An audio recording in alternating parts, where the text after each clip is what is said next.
इलियास नामी इस शख्स को 6 फायर लगे हैं टोटल।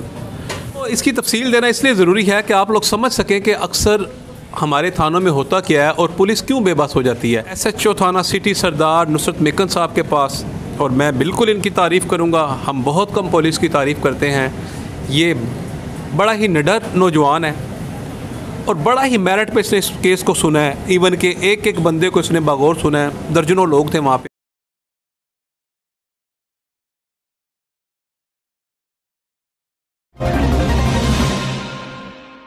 अस्सलाम वालेकुम, लाइव न्यूज़ के साथ मैं हूं मोहम्मद तारिक। आज का हमारा ये व्लॉग मुकाम हयात सरगोदा में एक फायरिंग हुई, 324 का ये केस बना और इलियास नामी बंदा इसमें ज़ख्मी हुआ। पहले तो हम इसके हालात बताते चलें कि उनको इलियास नामी इस शख्स को 6 फायर लगे हैं टोटल, और ये मुकाम हयात का वक़ूआ है। इसमें थाना सिटी जो है वो इन्वॉल्व है। सरदार नुसरत मेकन साहब SHO हैं थाना सिटी के, और IO जावेद कलियार साहब के पास ये केस है। हम इस व्लॉग में एक बात बिल्कुल क्लियर कह देते हैं कि जो ये इलियास के साथ हुआ ये सरासर ज़्यादती है। उसको जो फायर लगे उसके साथ जो ज़्यादती हुई, लेकिन जो असल मुद्दा उस पर हम आज बात करना चाहते हैं। आप इस FIR को देखें, इसके अंदर 15 लोग नामज़द है। हम अक्सर ये कंप्लेन कर देते हैं कि पुलिस मेरिट नहीं कर रही, पुलिस ने काम नहीं किया। अब पुलिस किधर जाएगी उस मामले में जब एक FIR में आप 15 लोगों को इन्वॉल्व कर लें। इसकी तफसील देना इसलिए ज़रूरी है कि आप लोग समझ सकें कि अक्सर हमारे थानों में होता क्या है और पुलिस क्यों बेबस हो जाती है। कि जनाब वो कहते हैं कि अभी तक जो है मजरूब को इंसाफ नहीं मिला। सबसे पहले तो इन्होंने इस साहिब के जो थे ये इलियास साहब, इनका एक साबका ससुराल था। इनकी जोजा ने इनसे तलाक ली या तलाक दी, इन्होंने जो भी किया, इन्होंने उस ससुराल के 2 3 4 लोगों को, इवन के सोबिया बीबी जो इनकी मिसेस थी उसको भी इन्वॉल्व किया कि जनाब ये सारे मौका पे इर्द गिर्द खड़े थे और मुझे जनाब मेरे बरदर निस्बती बरदर-इन-लॉ यानी कि मेरे साले ने मुझे वो फायर किए।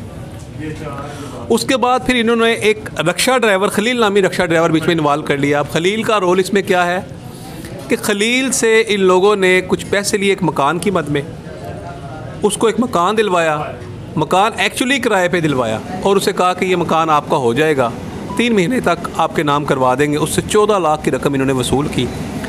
3 माह के बाद असल मालिक मकान आया, वो कहता है जी मुझे मेरा मकान खाली दो या किराया दो। तो उन्होंने कहा जी हमने ये मकान ख़रीदा हुआ है, खलील ने कहा।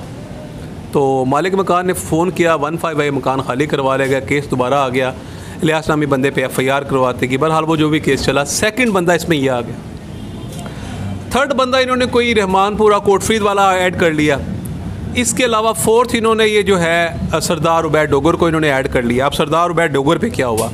सरदार उबैद डोगर की शोहरत जो भी है, जब बात मेरिट की है, इंसाफ की है, तो हम करेंगे इंशाल्लाह। वो खलील नामी बंदे के जो इन्होंने पैसे रखे थे, वो पैसे ज़ाहिर है एक गरीब आदमी है, खलील रक्षा ड्राइवर है, उसने हाथ पाँव मारे, उसको जो सुराग मिला सरदार उबैद डोगर का या अहले इलाका ने, बंदों ने बताया कि फ़लाँ बंदा आपके पैसे लेके दे सकता है लिहाज से। इन सब लोगों की पंचायत उसके पास बन गई।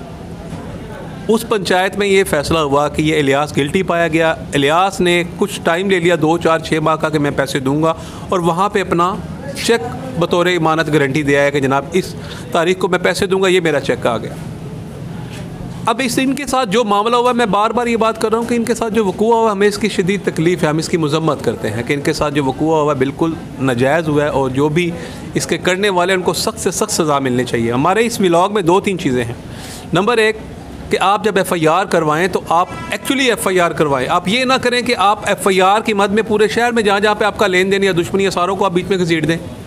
नंबर 2, आप पुलिस के ऊपर बार बार ये प्रेशर आता है कि ये आपने मुल्ज़िम गिरफ़्तार नहीं किया, आपने मेरिट नहीं किया, आप बंदा मजरूब है बंदे की। अब इसमें आप तस्वीरें देखें ज़रा बंदे की, उसको देखने के बाद आपको लगेगा कि यार बड़ी ज़्यादती हुई है। ऑफ कोर्स ज़्यादती हुई है, लेकिन जिस तरह से ये लेन देन के बंदे इस FIR में इन्वॉल्व कर दिए गए हैं, तो फिर ऑटो पे आपका जो पर्चा है, FIR है, वो ख़राब हो जाएगी। 15 लोग जो लीगल लोग हैं, जो कानूनी बात को समझते हैं, वो इस बात को पहुँचेंगे कि जो मैं बात कर रहा हूँ, 15 लोग इन्वॉल्व किए गए। अच्छा, सरदार उबैद डोगर के पास फ़ैसला हो गया इनका, इन्होंने अपना चेक इलियास साहब ने वहाँ पे रखवा दिया, ये मौसूफ़ वापस आ गए। इनके साथ जब ये वक़ूआ हुआ, जिसने भी वो किया, उसमें उन्होंने क्या किया? उन्होंने कहा जी एक तो मुझे 14 लाख नहीं देने पड़ेंगे, मैं जनाब इसका नाम लिखवा देता हूँ खलील का। नंबर 2, जो मेरे साबका ससुराल हैं उन्होंने भी मेरे साथ ज़्यादतियाँ की, मैं उनका भी नाम लिखवा देता हूँ। नंबर 3, कोई कोर्ट फ्रीज से बंदा था, इन्होंने सोचा मैं उनका भी नाम लिखवा देता हूँ। नंबर 4 इन्होंने कहा जी मेरा चेक क्योंकि सरदार उबैद डोगर के पास पड़ा हुआ है तो मैं उसका भी नाम लिखवा देता हूँ। तो इन मौसूफ़ ने वो सारी की सारी पूरी की पूरे शहर को इसमें इन्वॉल्व कर दिया। आज हम ये बातें सुन रहे थे जनाब SHO थाना सिटी सरदार नुसरत मेकन साहब के पास, और मैं बिल्कुल इनकी तारीफ़ करूँगा। हम बहुत कम पुलिस की तारीफ़ करते हैं। ये बड़ा ही निडर नौजवान है और बड़ा ही मेरिट पे इसने इस केस को सुना है। इवन के एक एक बंदे को इसने बागौर सुना है। दर्जनों लोग थे वहाँ पे, आज भीड़ बहुत ज़्यादा थी, सारे लोग इकट्ठे हुए थे। इन्होंने मुद्दईयान को भी सुना है, उनकी फ़ैमिली को भी सुना है, इन्होंने मुल्ज़मान को भी सुना है, मुल्ज़मान की फ़ैमिली को भी सुना। सारी बातें इन्होंने मेरिट पर जो है ना ऑब्ज़र्व की हैं। अभी फ़ैसला बाकी है और इसकी इन्वेस्टिगेट जारी है। इस वीडियो और व्लॉग का मकसद सिर्फ ये था कि आपके साथ अगर ज़्यादती हो तो आप एक्चुअली उसका जिक्र करें। पुलिस पे खाम खा का बर्डन बना के उसको इम्तिहान में ना डाल दें। कल को फिर हमारे जैसे साफ़ी होते हैं कि जो पुलिस के पीछे फिर रहे होते हैं, जनाब माइक उठा के जनाब इन्होंने ज़्यादती की है, अभी तक बंदों का सुराग नहीं लगाया, और इस चीज़ को लेके एक नया वबाल पूरे शहर में क्रिएट हो जाता है। इवन के DIG तक ये बात चली जाती है कि जनाब ये मामला हो गया।